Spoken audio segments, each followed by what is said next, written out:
Olá, amigo investidor! Você quer fazer um investimento com retorno garantido e custo baixo? Então dá um confere na descrição.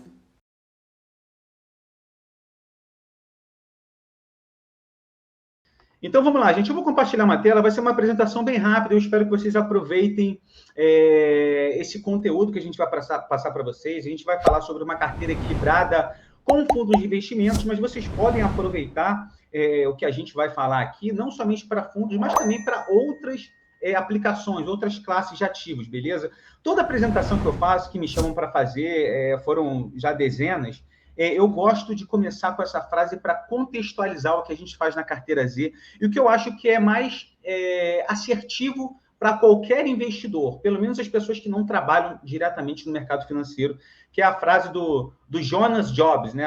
O Steve Jobs aí, concentre-se naquilo que você é bom e delegue todo o resto. Para mim, essa frase é mantra, essa frase precisa ser colocada na geladeira, no armário de cada um, para que ela possa focar no que ela é boa, tá? No que você tem um diferencial, para que as pessoas te procuram, o que elas perguntam. Muita gente, às vezes, faz um trabalho gratuito de alguma coisa e ela tem um diferencial naquilo e ela pode desenvolver cada vez mais. Desenvolvendo cada vez mais naquilo que ela já tem um dom, ela gera mais valor. Gerando mais valor, ela consegue remunerar mais, tá? Então, eu quero que vocês prestem atenção nessa questão, primeiro, dessa métrica inicial, concentre-se naquilo que vai ser bom e delegue todo o resto. A gente vai falar de fundos de investimentos aqui com um pouco mais de robustez, mas, como eu falei, vocês podem falar, né, e mesclar em todas as classes. E aqui um embasamento inicial, gente, muito rápido, tá? Muito rápido, porque as pessoas trocam a ordem. Parece uma coisa muito simples que eu vou falar aqui. Como que eu vou começar? Tem que ganhar mais, tem que ter uma capacidade de poupança, um percentual mensal definido, tá? Como diz o Warren Buffett aí, não investe o que sobra depois de gastar, mas gaste o que sobra depois de investir. E 3, investir da forma correta. Então, vocês falam assim, pô, cara, simples, beleza, já aprendi isso, mas, contudo, todavia, a galera insiste em começar do terceiro tópico.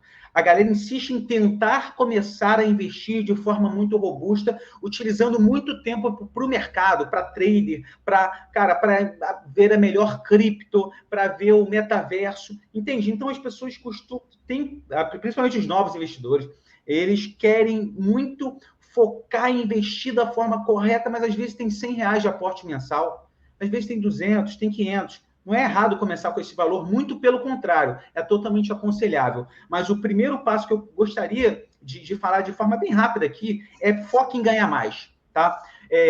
Depois, foque na capacidade de poupança e depois invista de forma correta.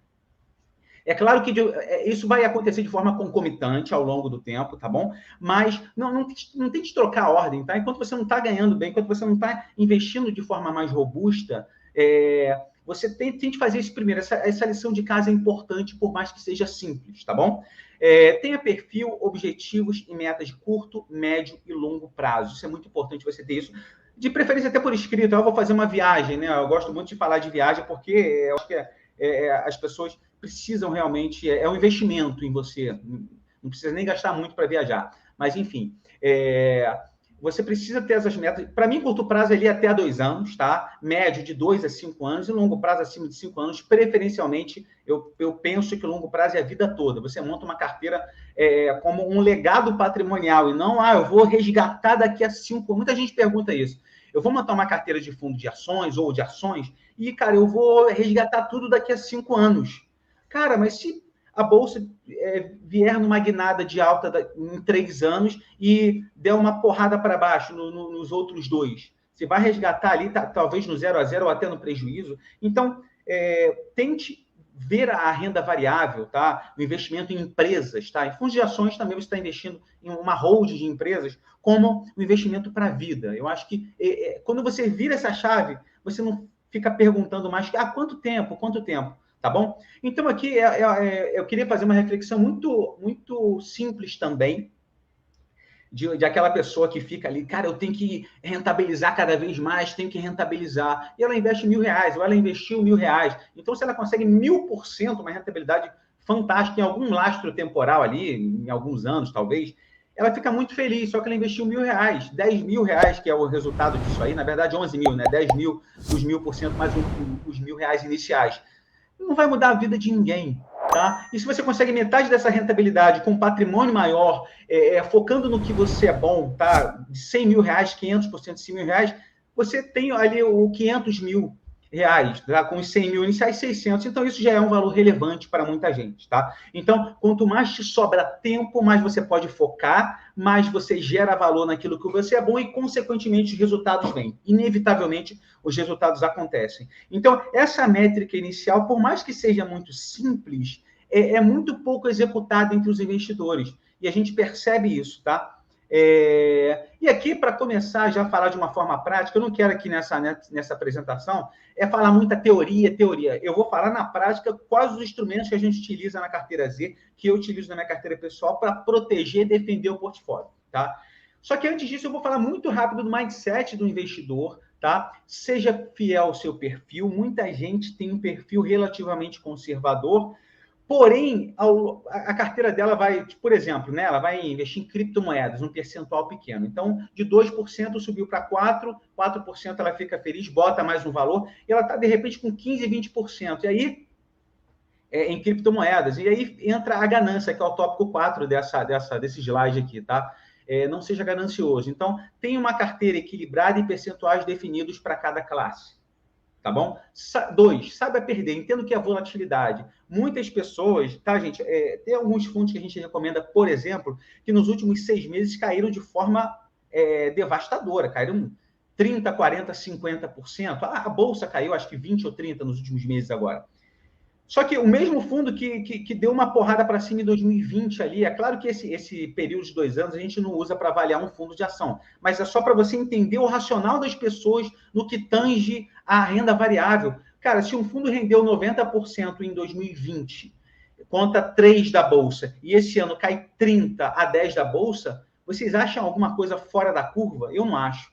E vocês não precisam, não tem que achar. É errado esse pensamento. Então, saiba perder no curto prazo e entenda o que é a volatilidade, que vai para cima, vai para baixo, tá? Inclusive, a gente tem alguns índices que a gente ensina na carteira Z, que a gente estuda nos nossos estudos quantitativos, que é o índice Sortino, por exemplo, o índice Sharpe, que é o mais básico ali, que a gente explica com muito embasamento sobre isso. Controle suas emoções, isso aí também. Eu participei de uma palestra no evento do IP BR Day no mês passado, com a galera da IP, que é um fundo que a gente gosta bastante, com o Thiago Nigro, com o Morgan Housel, e esse é o escritor do livro Psicologia Financeira, que é um livro excelente. Então, ele fala muito de controlar as emoções nesse livro, que é um manual, tá? Eu aconselho que todo mundo leia. Depois que você ler esse livro, você vai mudar totalmente seu pensamento com relação a investimentos, tá? 90% ou mais é o fator comportamental, é a paciência e você entender qual é o seu jogo. Qual é o seu jogo nos investimentos? O meu jogo não é o mesmo que o seu, que não é o mesmo que o Jonas, que não é o mesmo que o César, nem que o Anderson, tá bom? Não seja ganancioso. Eu falei um pouquinho aqui, equilibre a sua carteira. A gente vai explicar sobre esse quinto tópico depois dos próximos slides, beleza? E para terminar esse slide aqui, o Warren Buffett sempre presente aqui, nosso grande amigo. Se você não pode controlar suas emoções, você não pode controlar o seu dinheiro. Isso aí tem que ser um mantra também para vocês. A gente vai falar agora de forma prática, tá? Essa apresentação não vai ser demorada. Daqui a pouquinho, quando eu falar das alocações, eu já vou passar para o Jonas. Mas a gente vai falar como montar uma carteira de forma bem prática, como eu falei já.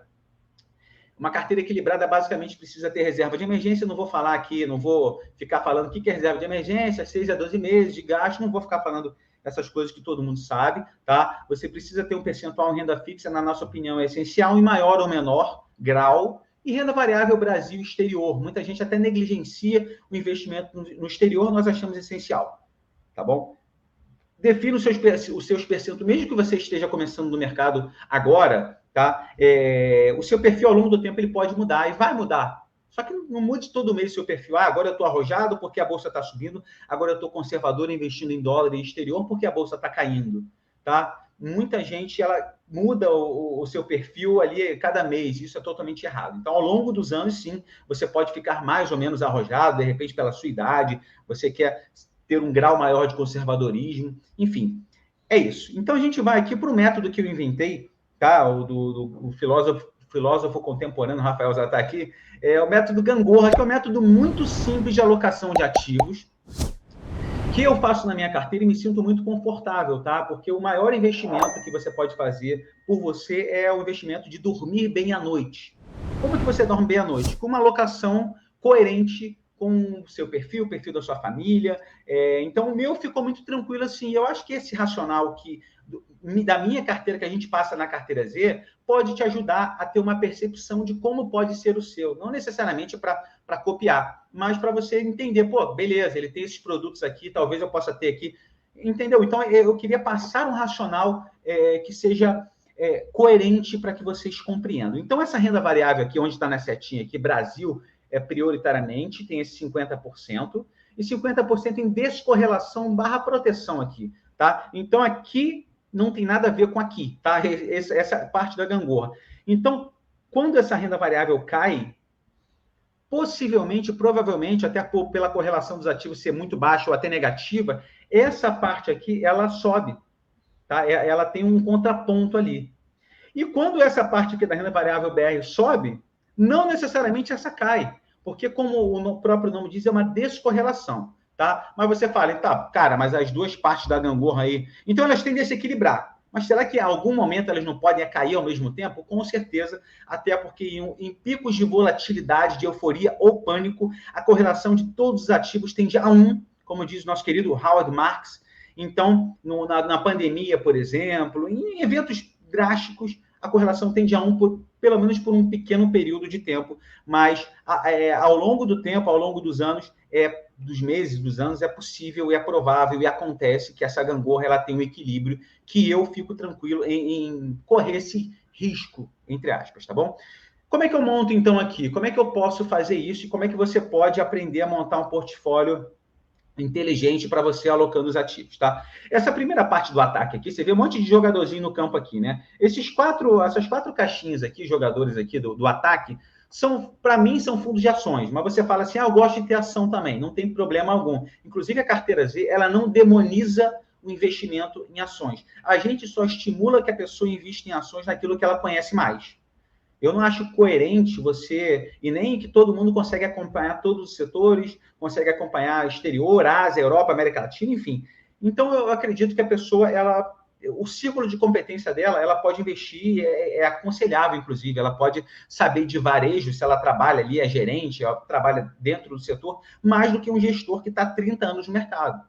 Então, eu queria deixar muito claro isso. O meu portfólio é prioritariamente quase todo de fundos, tá? Uma pequena parte em fundos imobiliários e ações, e o resto aí de fundos que eu vou explicar para vocês aqui. Então, esses 4 jogadores aqui se resumem em fundos de ações com volatilidade similar ao Ibovespa, tá? O beta ali próximo a 1. O beta é a volatilidade comparada, né? Então, aqui, no caso, comparada ao Ibovespa.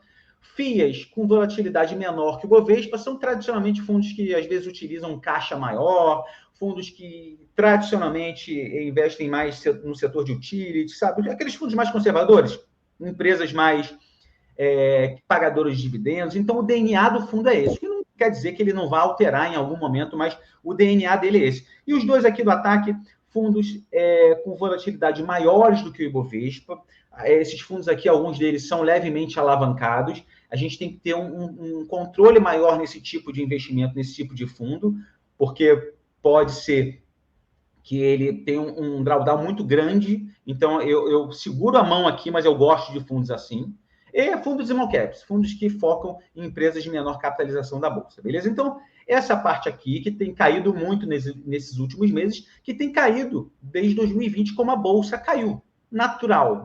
A gente precisa reconhecer, precisa ter o grau de humildade de falar, não, a minha carteira de ações, de fundos de ações, tem gente aí que acerta uma ação ou outra e atua nesse contraponto. Mas eu fico tranquilo com essa alocação, porque esse time aqui, essa minha zaga, eu considero ela robusta, e eu vou mostrar para vocês daqui a pouco o resultado efetivo dela, de todos os fundos que a gente recomenda e já recomendou, tá? Não é uma coisa inventada.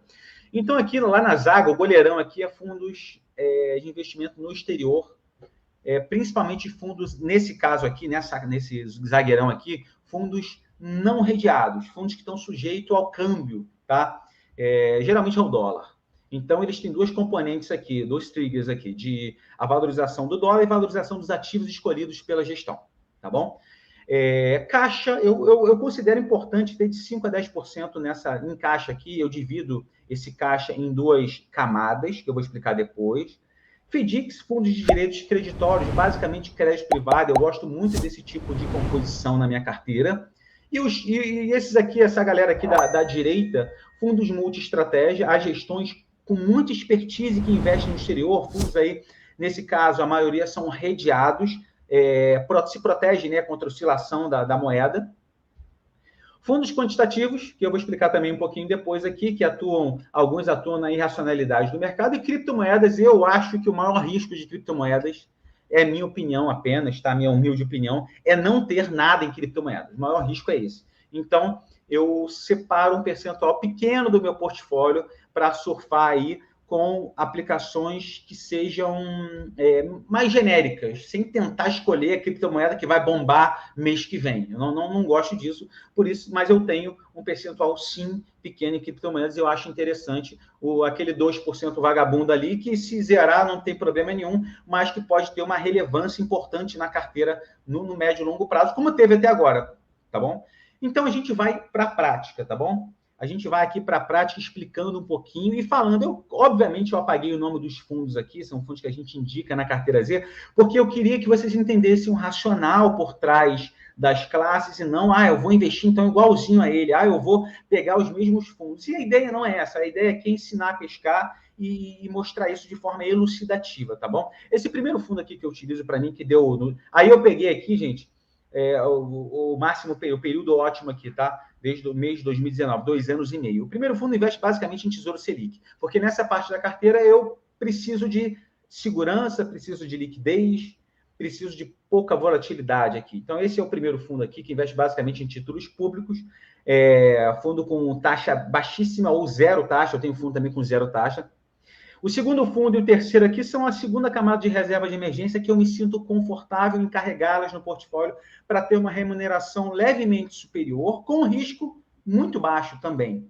Risco maior do que a primeira camada, mas um risco muito baixo também. E se você parar para avaliar aqui, nesses 2 anos e meio, aqui deu 129 do CDI praticamente, a segunda camada aqui, o outro 159. Com esse patamar atual da Selic de 9,25, que deve subir aí para 10, 11, enfim... É bem relevante, tá, gente? É bem relevante uma rentabilidade próxima a 130, 140, 150 do CDI. Eu me sinto confortável com a minha segunda camada, remunerando um pouco mais, correndo um risco muito baixo, tá? Um risco de moderado a baixo, beleza? Essa é a primeira caixa que eu expliquei, porque eu disse para vocês que aqui eu não vou focar nos fundos de ações na renda variável BR. Eu vou focar na descorrelação. Por quê? Porque eu acho que assim eu posso ajudar mais vocês a surfar esse 2022 e carregar isso de forma estrutural para que isso fique na sua carteira aí e a sua carteira sobreviva a 2 anos, 3 anos, 5, 10, 20 anos. Eu acho que você precisa ter uma composição inteligente. E eu queria mostrar essa descorrelação para vocês. E aqui eu vou pegar propositalmente período que a Bolsa caiu. Período de 2020 até agora. 2 anos praticamente, né, gente? De 2020 até agora... 1 ano e 11 meses e pouco aí. Então, fundos que a gente também recomenda, fundos também que a gente também, que eu invisto também e que eu expus no relatório da carteira Z. Então, se você pegar esse período de 2 anos aqui, que a Bolsa caiu quase 10%, os 3 fundos não redeados que eu tenho no meu portfólio, tá? Lembrando, não redeados são fundos que estão sujeitos à variação cambial, à variação do dólar. Um rendeu quase 98%, outro 110%, outro 130%. Você lembra da gangorra ali? Olha o equilíbrio que essa parte me trouxe no portfólio. O caixa também, porque o caixa acaba te dando até um conforto psicológico, te dando aquele colchão. E a parte de exterior, olha a porrada que ela deu para cima, equilibrando muito bem, como eu falei no método gangorra. Então, essa parte foi a que mais remunerou nesse período, tirando criptomoeda, tá? Aqui eu vou falar de fundo multi-estratégia, são fundos também que estão lá nos relatórios. A parte do portfólio que eu tenho ali em torno de 10% também com gestões que têm uma expertise muito grande no exterior, tá? São fundos que têm 60%, 70% no exterior ou mais, fundos que carregam até um pouco de ouro, cobre, prata, NTNB. Então, multi-estratégia, multimercado são fundos aí que é uma caixinha ali que a gestão ela tem uma maleabilidade para trabalhar em vários cenários. Eu gosto de ter um percentual do portfólio nesse tipo de investimento. Então, quando a Bolsa caiu 10% aqui, um fundo nem subiu muito aqui, 8,55%, um fundo do portfólio 11,20%, 31,11% e 71,40%. Lembrando a parte da carteira de descorrelação, tratando aqui de fundo multi-estratégia, tá? Então, são fundos muito inteligentes que eu gosto de carregar no meu portfólio. Você, se tiver uma expertise muito grande ali, não, eu consigo ali, eu gosto muito de fazer uma mesclagem, trabalhar no exterior, cobre, ouro, não sei o quê. Se você gostar de fazer essa composição, tiver essa expertise, eu acho bem difícil, até se você focar no que você é bom. Se você não é bom o suficiente no mercado financeiro, mas em outra atividade, talvez o tempo que você vai gastar aqui não seja tão produtivo, mas pode ser também, beleza? Tem umas 3 caixinhas aqui, fundos de crédito privado, eu comentei ali de direitos creditórios que eu gosto bastante no portfólio. Aqui a gente precisa ter um pouco mais de cuidado, porque o crédito é binário, então há pagamento ou não há, pode haver default, então a gente tem um grau de call com as gestões, sempre para ver como é que está a qualidade até dos emissores. Obviamente, o benchmark não é o Ibovespa, a gente só está colocando o Ibovespa aqui nessa caixa, gente, para comprovar a descorrelação, tá? A gente não vai sair falando por aí, não, eles colocaram um benchmark de um fundo de crédito privado ou Ibovespa. Não, a gente só está comprovando e explicando o nosso ponto aqui, beleza?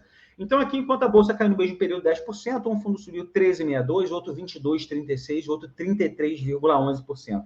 São fundos aí que têm esse DNA tem baixa liquidez. Com baixa liquidez, 90 dias, 120 dias, 180 dias, a gestão tem um conforto maior para trabalhar as operações dentro da estrutura do fundo. Aqui o penúltimo são fundos quantitativos que também eu acho interessante carregar em maior ou menor percentual no portfólio.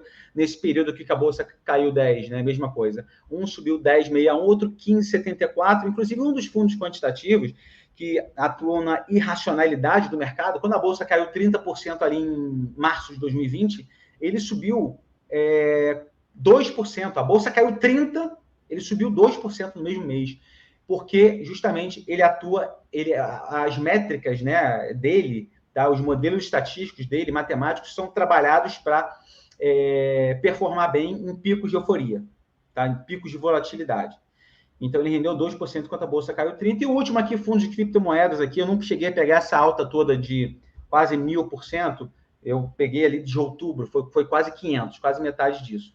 Mas aqui comprovando essa descorrelação com a Bolsa, aqui, até nas curvas aqui do gráfico, que a Bolsa caiu 10% e o fundo subiu 940 de 2020 para cá, tá? Então, eu acho interessante. Vocês perceberam, gente, que o método Gangorra, ele equilibra a carteira de uma forma, obviamente que talvez em uma semana, 2 semanas ou um mês, a correlação pode tender a 1 e tudo cair ao mesmo tempo, mas vocês perceberam que nesse período de 2 anos, que não é um período longo, mas é um período já razoável para a gente avaliar esse tipo de ponto que a Bolsa caiu, consegue equilibrar o portfólio de forma inteligente? Tá? Lembrando que esses gráficos que a gente pegou aqui foi de mais retorno, tá bom? Dando créditos aqui. Então, esse equilíbrio de portfólio me traz uma tranquilidade psicológica. A tranquilidade psicológica é o mais importante que o investidor precisa ter. Para ele, você não vai correr, eu não corro, né, o risco da ruína e não me dou a esse luxo de correr em alguma vez. Tá bom? E agora eu vou passar para o Jonas para ele falar um pouquinho de teoria de Markowitz para explicar um pouco quanto rende, afinal, quanto rende a carteira existe. Vocês estão falando um monte de coisa aí, mas quanto rende a alocação de vocês? A gente vai falar um pouco sobre isso. Eu vou interromper o compartilhamento para passar para o querido Jonas aqui para explicar sobre a teoria de Markowitz, uma parte interessantíssima para que vocês entendam o Steve Jobs falando do Guilherme Robb. É sempre um prazer ouvir as ideias do Steve Jobs. Ele é um professor, o Jonas sempre ensina muito, eu aprendo muito com o Jonas, os assinantes aprendem muito, e já temos aí mais de 400 pessoas ao mesmo tempo aqui para escutar você, Jonas. Manda bala, professor. Vamos lá. Então, olha só, Rafael, como o Rafael explicou lá no início, né, hoje em dia eu sou, né, responsável pelos estudos quantitativos na carteira Z. Né? Então, assim, eu queria te explicar, Markowitz aqui é para te dar um exemplo, né, do que assim, estudos quantitativos podem nos ajudar. O objetivo não é, obviamente, né, em 20 minutos, não é te ensinar a fazer, porque isso já seria um curso por si só, mas, enfim, né, é te apontar alguma coisa que existe, né? De repente é uma descoberta para muitos de vocês, de maneira que você possa perseguir isso se for de seu interesse, né? Cheio de referência na internet. Então, como é que a gente usa métodos quantitativos dentro da carteira Z, né? A gente não... Uma possibilidade é você usar métodos quantitativos para o próprio trade, né? Para negociar, para descobrir, para negociar ações. Não é a nossa área é na área de fundos, de recomendação de fundos e de formação de carteiras, né? Dentro do site da Carteira Z, você vai encontrar dentro daquelas caixinhas que o Rafael falou, né? Fundos com volatilidade alta, fundos com volatilidade menor, que é do IBOV, igual, maior. A gente tem carteiras prontas para o investidor, né? Que, de acordo com o perfil, de acordo com o capital disponível para alocação. Então, esses métodos quantitativos nos ajudam nesse aspecto, a avaliar fundos, em primeiro lugar, e, em segundo lugar, a montar carteiras, né? Então, Markowitz não é a única ferramenta que a gente usa, mas ela é uma das, né? Então, eu queria te explicar, assim, a título de repente, atiçar sua curiosidade por métodos quantitativos, então eu escolhi talvez o mais famoso deles, né? Que é o método de Markowitz. Então, vamos começar aqui te explicando, assim, calmamente, como é que a gente chega lá, como é que o Markowitz chegou lá, né? Então, eu começo aqui com dois ativos aleatórios, né, que eu chutei aqui no plano. E esse plano daqui é um plano muito comum, né, onde se encontra esse plano na maioria dos sites de análise de ações, de ativos, de fundos, né, onde eu tenho aqui no eixo vertical retorno, né, o valor esperado dos retornos, segundo alguma métrica. É claro que o valor esperado dos retornos a gente obtém olhando para trás, olhando para o passado e acreditando que esses retornos vão se repetir no futuro, né? A gente vai falar nisso mais para o final. E aqui no eixo horizontal eu tenho alguma medida de risco, né, que a gente escolheu aqui, volatilidade, né, o quanto os retornos de um ativo se desviam de um valor médio, né? Se ele se desvia loucamente para cima e para baixo, característico dos fundos de ação, de maior volatilidade, ou se ele se desvia pouco de um valor médio característico dos fundos de renda fixa, por exemplo, né? De baixa volatilidade. Então, eu chutei aqui dois ativos, um ativo de menor volatilidade e menor risco, o ativo A, e um ativo de maior volatilidade e maior risco, o ativo B. Isso é um compromisso comum, né? Se você tem menor volatilidade, em geral, você tem menor retorno. Se você tem maior volatilidade, maior risco, então, em geral, você vai pedir um prêmio por esse risco maior, você vai exigir um retorno maior. Não tem sentido você investir num ativo que tem maior risco e menor retorno, né? Ele seria, no processo, ele seria naturalmente excluído, ok? Então, temos aqui os dois ativos. A primeira brincadeira que a gente vai fazer, né, que o Markowitz fez lá em 1952, já vou falar nisso, é criar uma combinação entre esses dois ativos. Então, uma combinação aleatória, onde eu vou botar 50% no ativo A e 50% no ativo B, né? Então, existe uma fórmula para você calcular o retorno esperado dessa combinação. O retorno esperado é muito fácil, né? Ele é a média ponderada, né? Como é 50-50, ele é a média aritmética, nesse caso específico, dos retornos de A e de B. E existe uma fórmula para você calcular também o risco, né? Essa fórmula não é linear, está aí a grande sacação, a grande beleza, né, da descoberta do Markowitz. Então, está aqui esse portfólio 50-50, que eu chamei de P.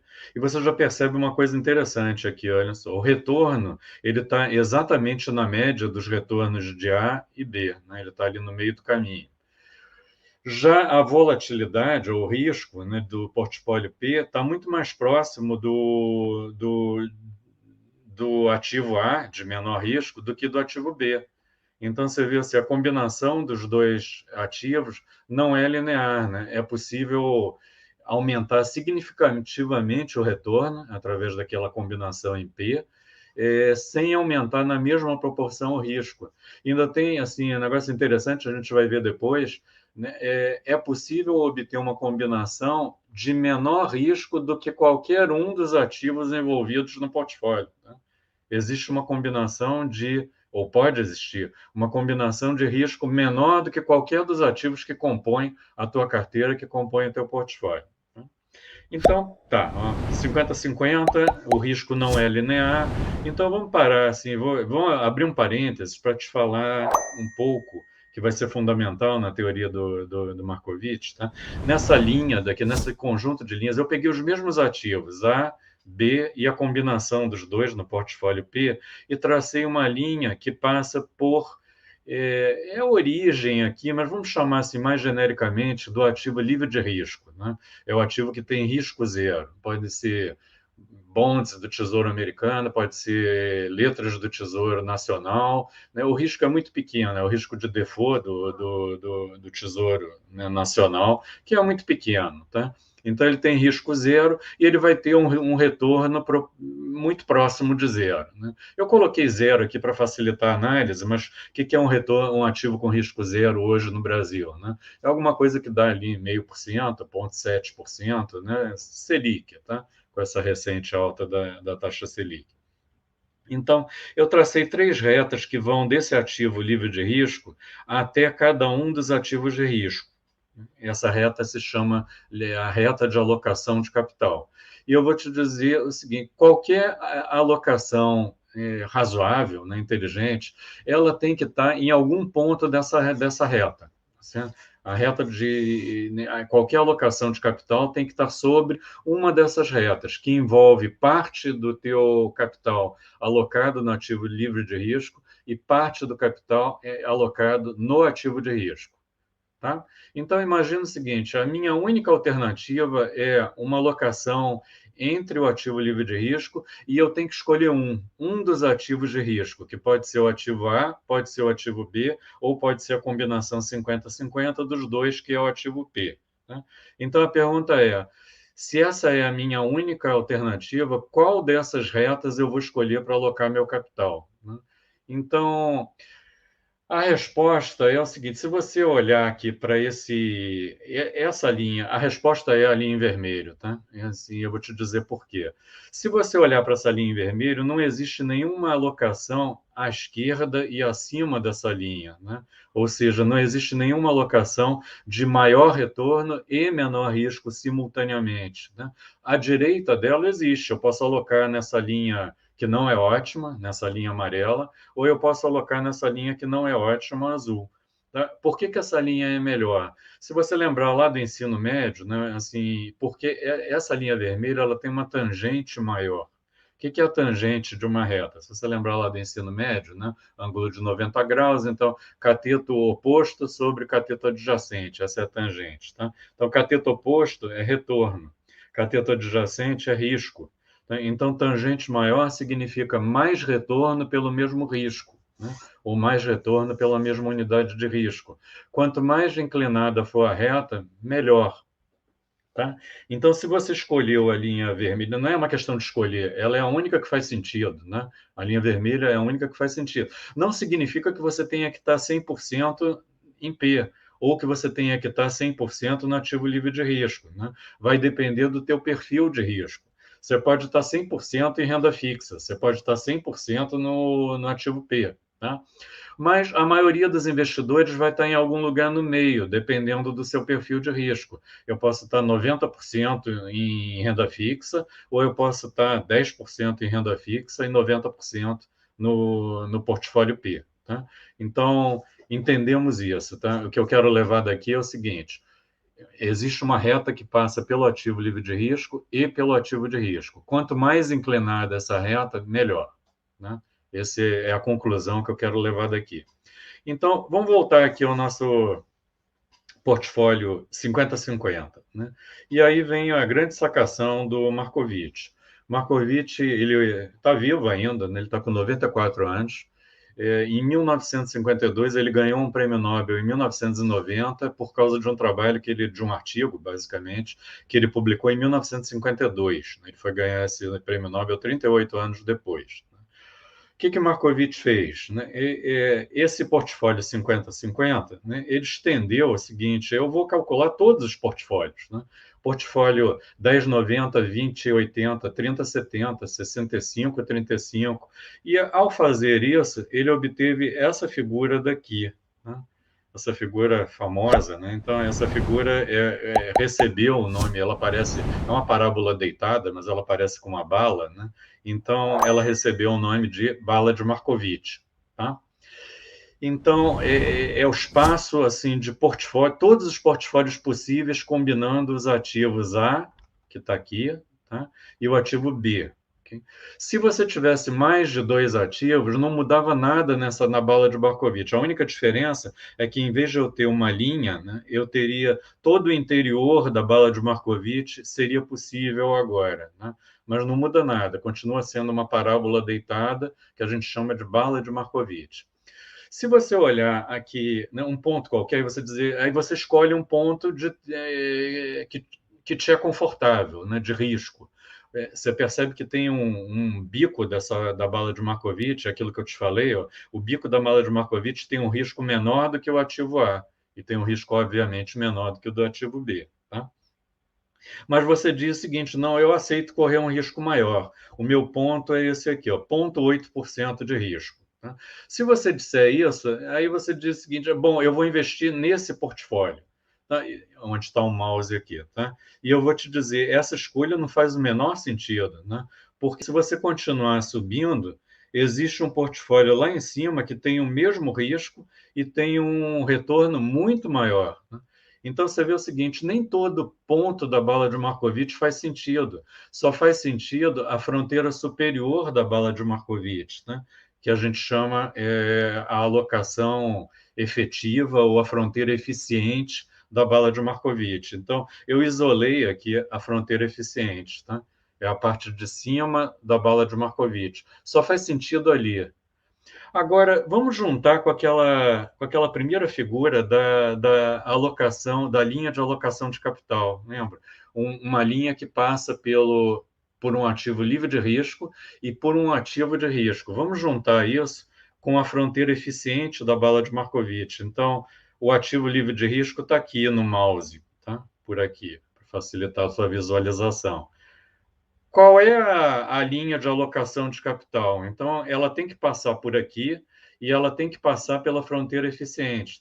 E ela tem que ter a maior inclinação possível. Eu podia ligar a linha a um ponto lá embaixo. Tá? Eu podia ligar a linha ao bico da bala de Markowitz, mas ela não é a linha de maior inclinação. Né? É como se eu soltasse uma escada aqui na origem, né? E ver o seguinte, onde é que ela vai bater na bala de Markowitz? Ela vai bater aqui no ponto tangente à bala de Markowitz.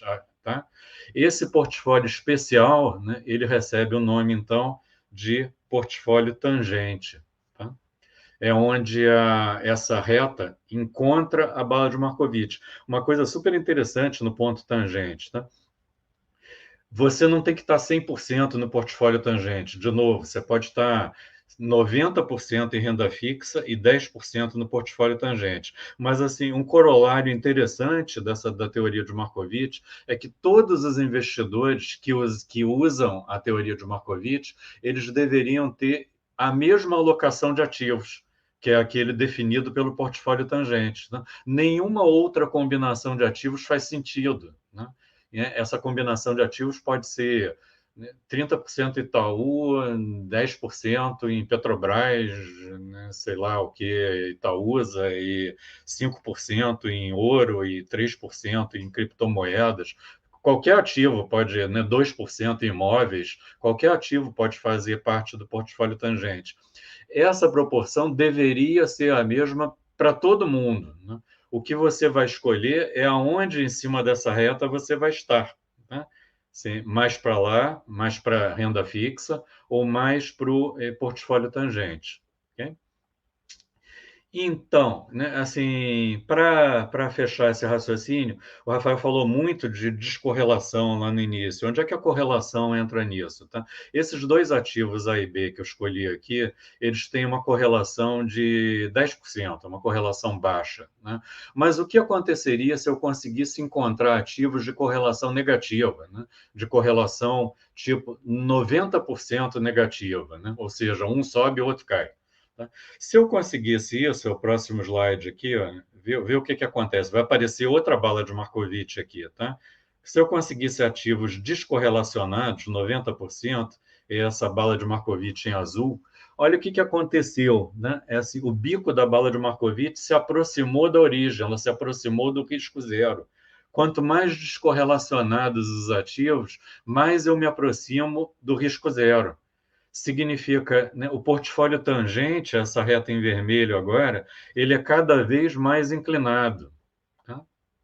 Então, olha só, a gente usa isso para formar nossas carteiras, é uma das ferramentas. Tá? Eu, francamente, assim, né, eu ouvi uma vez o Robert Shiller, é um prêmio Nobel mais recente, ele ganhou o prêmio Nobel em 2013. Eu ouvi uma vez numa apresentação ele dizer o seguinte, né, eu não acredito, a mesma coisa que eu estou dizendo agora, eu não acredito que alguém invista unicamente baseado na teoria de Markowitz, né? Por um motivo principal que eu vou te falar daqui a pouco, ainda hoje, mas ele falou, a alocação de Markowitz não te garante o sucesso da alocação, né? Mas ela impede que você faça grandes besteiras. Né? Porque só, o portfólio tangente, por uma série de motivos, eu não posso jurar que ele está aqui, porque existe uma série de incertezas associadas a essa determinação. Tá? Então, eu diria o seguinte, ele está por aqui, é uma nuvem, tá? Agora, certamente ele não está aqui. Tá? Então, me impede de fazer grandes bobagens na alocação. Tá? Por que é uma nuvem essa alocação? Tá? Porque basicamente, eu preciso estimar retorno e eu preciso estimar risco. Como é que eu faço isso? Eu faço isso olhando para o passado. Por exemplo, qual é o retorno estimado do índice Bovespa, da Bolsa de Valores? Eu vi esse dado ontem. Né? Eu peguei dados dos últimos 24 anos, né? Foi que eu tive acesso. E eu percebi, eu calculei, e eu vi assim, o retorno médio, né, esperado, né, que a gente chama de esperado, o retorno esperado do Ibovespa nos últimos 24 anos foi 10% ao ano. Tá? Agora, significa que eu posso tomar isso como uma medida de retorno esperado, mas provavelmente, para você ter esse retorno de 10% ao ano, talvez você tenha que esperar mais 24 anos. Né? Isso não é verdade para daqui a 1 ano, 2 anos, 5 anos ou para os últimos 6 meses. Né? Se você olhar para os últimos 6 meses, você tem uma alocação, lá o Rafael falou, sei lá, 20% negativo. Então, talvez você tenha que esperar um longo tempo para ter de novo esse retorno, esse CAGR, né, esse retorno médio esperado de 10% ao ano. Né? Então, é difícil fazer essa estimativa. Agora, ela funciona, né? Funciona, deixa eu te dar um exemplo famoso. Né? David Swensen, ele foi famoso, né? Ele foi o administrador da carteira bilionária de Yale, né? do fundo de financiamento da Universidade de Yale. Ele assumiu esse fundo em 1985, mais ou menos, e ele morreu esse ano, infelizmente, 2021, em março, de câncer, e ele ficou famoso porque quando ele chegou lá, ele simplesmente viu que a alocação de Yale não estava no portfólio tangente. Ele não seguia a alocação de Markowitz. O que ele fez foi, entre outras coisas, né, ele trouxe o portfólio lá para uma região assim, ótima da bala de Markowitz, e ele ficou famoso por multiplicar o patrimônio de Yale nesses anos de atuação, de 1985 a 2021, por 2.000%. Né? Então, funciona, é um dos instrumentos que a gente usa para formar as carteiras na carteira Z, né? É um dos. Né? Tem algumas dificuldades na teoria de Markowitz, por exemplo, ele não dá conta de... É difícil fazer essas estimativas, ele não dá conta de liquidez dos ativos, por exemplo, ele não dá conta de efeitos de cauda, assim, que são aquelas coisas improváveis, mas que pode acontecer, né? Então, assim, é um instrumento, tá? Muito obrigado por assistir até aqui. Estes são alguns vídeos que vão potencializar seus investimentos.